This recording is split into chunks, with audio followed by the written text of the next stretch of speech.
안녕하세요. 더세움 성도 여러분.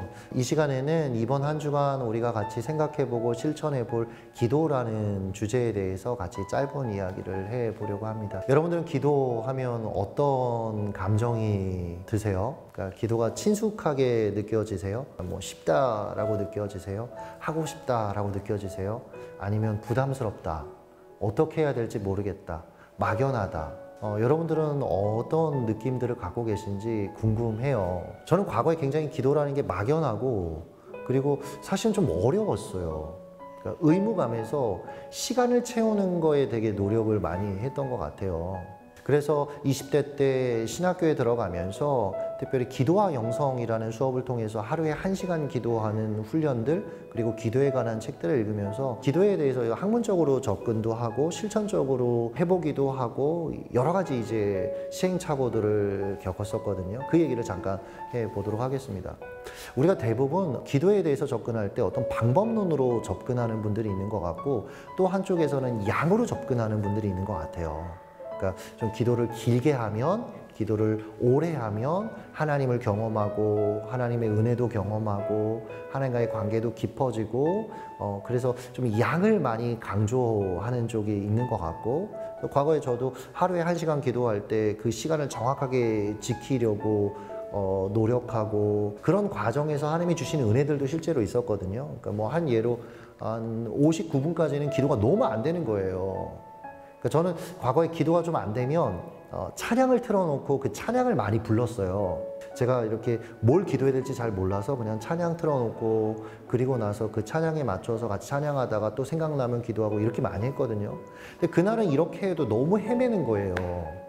그래도 1시간을 채워야 되겠다는 마음에 결단하고 계속해서 기도하는데, 딱 1시간 넘어가는 그 순간에 제 마음이 갑자기 뭐라고 표현할 수 없는데 너무 뜨거워지면서, 내가 이렇게 아름다운 말을 어떻게 내뱉고 있지 싶은 성령께서 주시는 어떤 말들을 하는 그런 기도를 경험해 보기도 했어요. 그러니까 양이라는 것도 사실은 기도의 영역에 있어서 중요하죠. 그리고 또 한쪽은 어떤 기도의 방법론이죠. 어떻게 기도해야 되는가. 그래서 과거에 도움을 얻었던 게 빙 해먼터의 프레어라는 책 굉장히 좋았고, 그리고 조이 도우슨의 조금 결은 다르지만 하나님의 음성을 듣는 법, 그런 책들도 도움이 됐고, 사실 하여튼 기도에 대한 방법론에 대한 책들도 굉장히 많이 읽었어요. 그러니까 이런 여정들을 통해서 제가 내린 하나의 결론은 뭐냐면, 기도는 관계다라는 거예요.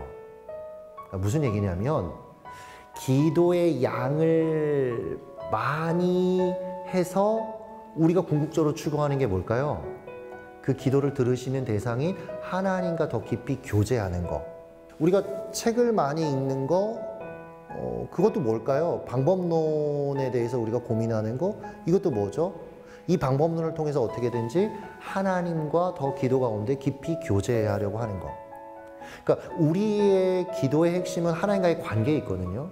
근데 대부분 이 본질을 잊고, 그러니까 어떤 시간의 양을 늘리는 것에 지나치게 집중을 하거나, 아니면 어떤 기도의 나름대로의 방법론, 이렇게 하면 하나님을 만날 수 있고 이렇게 하면 하나님의 은혜가 임하고, 이런 쪽으로 지나치게 치우치는 경향이 한국교회 안에 있지 않은가, 또 우리의 신앙 안에 있지 않은가라는 생각들을 해봐요.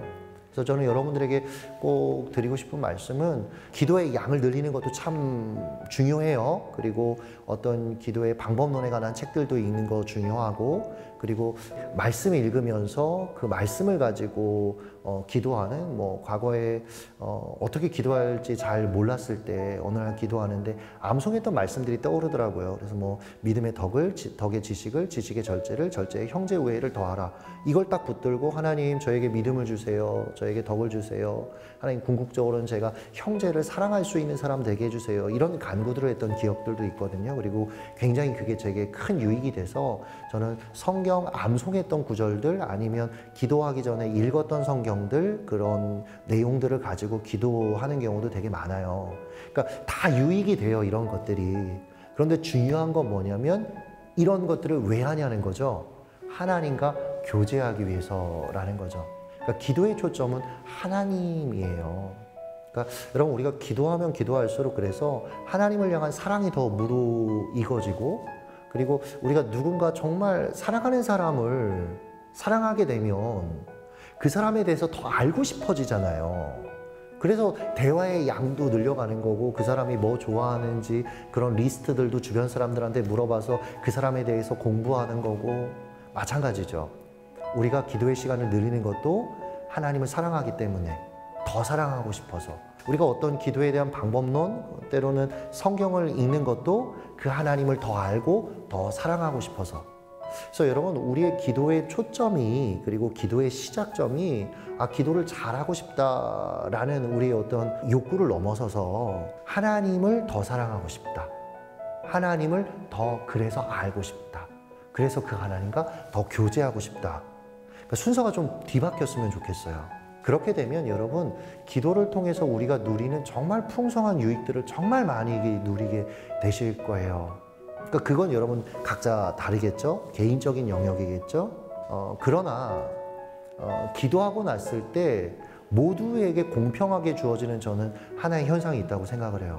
바로 사랑의 하나님과의 교제를 통해서 나 자신을 사랑하게 되고, 왜냐하면 하나님이 나를 얼마나 사랑하시는지를 기도 가운데 경험하게 되거든요.